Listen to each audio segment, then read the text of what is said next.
Hi, everybody. Nice to meet you all. It's my great honor to present my paper today. And first of all, I have to say sorry because I changed my title. Actually, when I started my paper, I thought the Qumran's the worldview is eschatological, but while I'm studying, I found eschatological is not the best fit word for explaining the Qumranic worldview. So I changed my title from eschatology to heterotopia and purity at Qumran. So while I'm reading my paper, I'm trying to explain why I changed from eschatology to heterotopia. Okay, here as my paper. Okay. Out of many curiosities, probably the first question is why the Qumran community withdrew from the rest of the Jewish people and settled in the arid area of Judean desert. The causes of their withdrawal would involve complex factors. The members of the Qumran community were not the same as aesthetics of early Christianity or monasticism of medieval church. Asceticism and monasticism were spiritual practices designed to increase interior awareness, combat vices, and develop virtues through self-discipline. As part of a battle against the devil, it is primarily concerned with the desire to dominate the lower nature and free oneself from disordered passion via rejection of the world and the flesh. But the Qumran community was, by contrast, a dissenting group against the Hasmoneans and the mainline Jewish people. The sectarians battled with the political entity, not with themselves. So I think we have some kind of prejudice against the Qumran community. General folks thought the Qumran community is kind of monastery, but that's not true. So they are more like a political entity. That's my argument, and most of the Qumran scholars agree with this kind of identification of the Qumran community. Okay, let's go on. The Qumran community conflicted with the Hasmoneans. The community left the Jerusalem temple due to the clashes. The sectarians regarded the Jerusalem temple to be in a state of impurity. To the community, the Hasmoneans were the usurpers of the high priest, for they were not the descendants of the Zadokites. Right at this point, the questions arise: where did the community worship after leaving the temple? How did the community replace the temple worship during their stay at Qumran? Moreover, how did they expect the Jerusalem temple to be cleansed again? We may find some clues to these questions in such texts as the Community Rule, Temple Scroll, and the New Jerusalem text. These texts say that the community identified itself as a replacement and expected a New Jerusalem and the temple with the strictest regulations of purity law. In this paper, I would like to examine the self-identity of the sectarians and their vision of the temple of the new era. For this purpose, the idea of Foucault's heterotopia helps us understand the character of the Qumranic self-understanding and the vision of the temple. The sectarians understood their stay at Qumran as a heterotopia. Simultaneously, their vision of the temple of the new era was to be another dimension of a heterotopia. The sectarians tightened the purity laws to maintain their temporal heterotopia at Qumran and their future heterotopic temple at Jerusalem. In the second part, I try to explain the Qumran community members identified themselves with a heterotopia with the very strictest purity laws. The situation of the Qumran community was very similar to that of the exiles. The exiles lived in a foreign land without a temple. However, they expected to return to their homeland and never gave up on restoring the temple. The Qumran community faced a similar situation. They had to retreat from the Jerusalem temple and cease participating in the cult. These conditions forced them to create an alternative worship system or a substitute for the Jerusalem temple service. The sectarians needed a space to worship. It is then very intriguing that the community produced the blueprints of the temple, which we can encounter, for example, in the 11 QT and the New Jerusalem text. We must then ask what kind of a temple the community had in mind.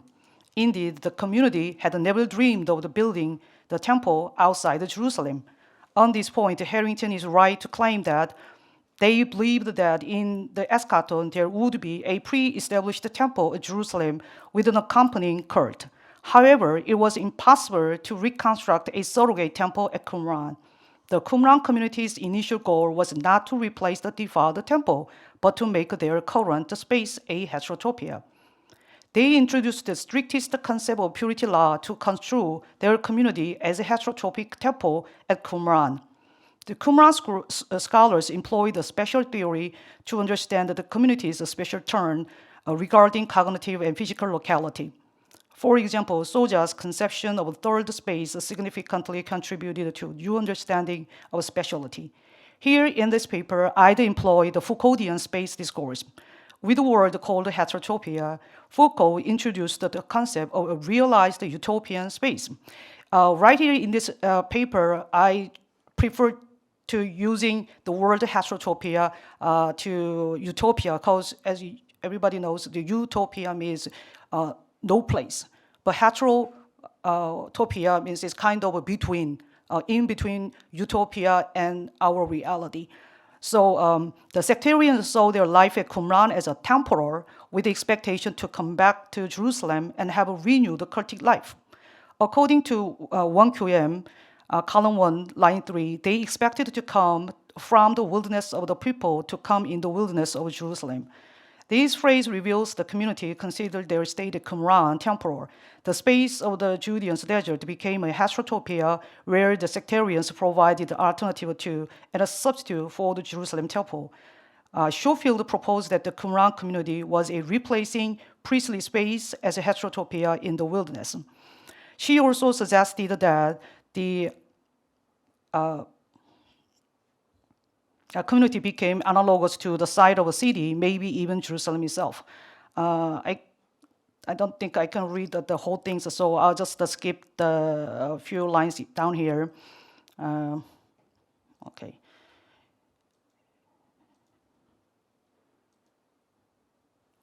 Okay, so I think I have to introduce why I claim the Qumran community as a heterotopia, because Foucault, he introduced the opening and closing system of the heterotopia. The easiest understanding for heterotopia, I think I better provide one example, what is heterotopia in our reality. Like amusement park, Everland in Korea is kind of heterotopia. Temporarily, we can escape our daily life and we can enjoy for 2 or 3 hours at the Everland amusement park. So in that case, the amusement park can be a temporal heterotopia. It's different from our reality, but it's not the utopia. So it's kind of temporal, the realized utopia. That is the heterotopia. So the Qumran community, they understood themselves to be a heterotopia at the Qumran. It's a very temporal state, but it's not the eternal thing, but the very temporal, but it's a kind of utopic, realized utopia. Okay. I think I better go over to the section 3. The second argument of my paper here is the Qumran community, they produced the temporal blueprint. So here, the Qumran community lived with the notion of eschaton, an absolute break with their traditional time, if following the Foucauldian concept. So preserving their community as a heterotopia, they still dreamed of an eternal temple in Jerusalem. The sectarians wished to return to Jerusalem and rebuild an idealized temple. The ultimate hope of the community appears in the word scroll. 1QM, column 12, line 10 to 16 is a victory hymn describing how the children of light repossess Jerusalem. The people of light return to the temple, purifying it and conducting the final war until victory. Their dream enacted upon the temple vision, as in the temple scroll and the New Jerusalem text. So here, I want to introduce the key passage from 11QT, column 29. So let's take a look at the end of the line 8 here. I will consecrate my temple by my glory. on the temple on which our seller might glory until the day of blessing on which our creator might temple. So in line 9, Yadin translate ad into English as until, while others translate into during. Yadin's translation suggested that a temple would be built and consecrated before the Messianic temple would be built. Accordingly, the temple ground plan of 11QT is a heterotopic temple to replace the temple at Jerusalem. The sacrificial service and the temple were not the reality of the life of the sect, but the scroll provides the details related to the sanctuary. Whether the temple vision in 11QT is eschatological is under debate. So here I try to explain the temple in the 11QT is eschatological or not. So here I want to introduce the here the Adela Yaboro Collins, she says the temple in 11QT is a normative and ideal, but not eschatological, since it is not to be the final definitive temple. So she says like this, but I want to continue on her argument. So the temple in 11QT is not eschatological, not the final temple built by God's hand. Then what kind of temple the Qumran community tried to build before Messiah comes and build his own temple. So here I try to say that is the heterotopic temple the Qumran community tried to build before Messiah comes and build his own temple. Okay, so the sectarians elicited a plan to build a heterotopic temple during the in-between time and space from Qumran to Jerusalem. They visualized a midway from an earthly heterotopia to an eschatological utopia. We can find an example of a sacred space of earthly heterotopia in East Asian Mahayana Buddhist eschatology. So right here, I want to show a very the close example, our Korean and Japanese Buddhist temple architecture. So we can find an example of a sacred space of the earthly heterotopia in our Eastern Asian Buddhism. So the central faith of the East Asian Buddhism is the Pure Land, 정토, Pure Land. So a utopia of Amitabha Buddhist, also known as the Western paradise of eternal bliss. Buddhist temples associated with the Pure Land school have created an architectural form centered on the external space surrounded by the buildings. The temple's inner courtyard is regarded as a representation of Western paradise. One sanctuary Buddhist temple building is dedicated to Amitabha, which is called 근락보전 혹은 뭐 이제 극락전라고 얘기합니다. Okay, so nearly all Korean temples have a sanctuary that enshrines Amitabha and represents the Pure Land on earth. When Korean Buddhists come to 극락전, they can enter earthly heterotopia momentarily. 극락전 is an imagined space of Pure Land and its enactment in human space. Similar to 극락전, a space of representation of a Pure Land, heterotopic temple envisioned by the Qumran community is an experienced lived space. The members lived in this in-between time before the Messianic age. They would finally return to Jerusalem, build a heterotopic temple during the in-between time. For the sect, their way of life became an integral part of living during that time. For example, in 11QT, we can find that the community members expected the eschaton as a time of heightened purity. According to both the Tabernacle and Solomon's temple, purity is essential for preserving the divine essence presence in the temple. The temple and the temple city should be clean. 11QT stipulates the purity of the city and the temple in which the divine name dwells. 11QT 47, line 3 to 6 says, their cities be clean forever. The city which I will hallow by selling my name, and my temple within it shall be holy and clean. Of any unclean things with which they may be defiled, everything that is in it shall be clean, or that will be brought to it shall be clean. So the holiness of the temple is not limited to the temple area, but extends to the entire Jerusalem area. Both excretion and sexual intercourse are forbidden in holy areas, including temple and Jerusalem.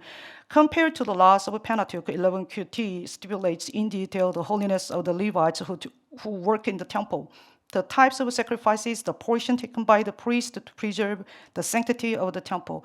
For example, looking at the Levites' clothing regulations and the dispute over the share of the priest, it can be seen that the basic regulations of Pentateuchal laws were further expanded and subdivided.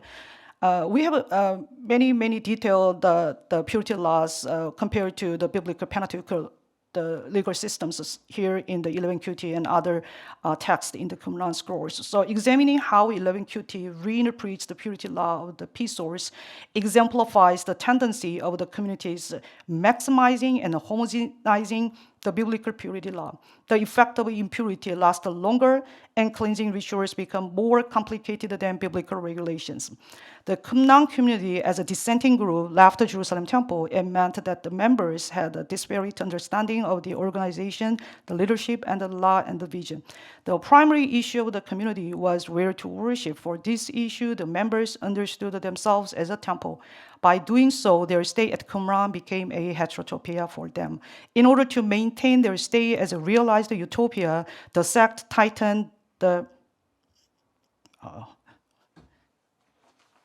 last page is lost, so I just read it, okay. The tightened the purity law, the members were expected to conduct moral and religious behavior. The community members understood their stay temporal because they wished to return to Jerusalem. Midway from Qumran to Jerusalem, the sectarians envisioned a heterotopic temple before the Messiah would build the final temple. The community provided the strictest purity law for the heterotopic temple to protect the temple and the temple city. For the Qumran community, moral and ritual purity laws are inseparable, for people can pollute the sanctuary with a physical and moral injustice, thereby driving God out of their midst. Okay, thank you for listening.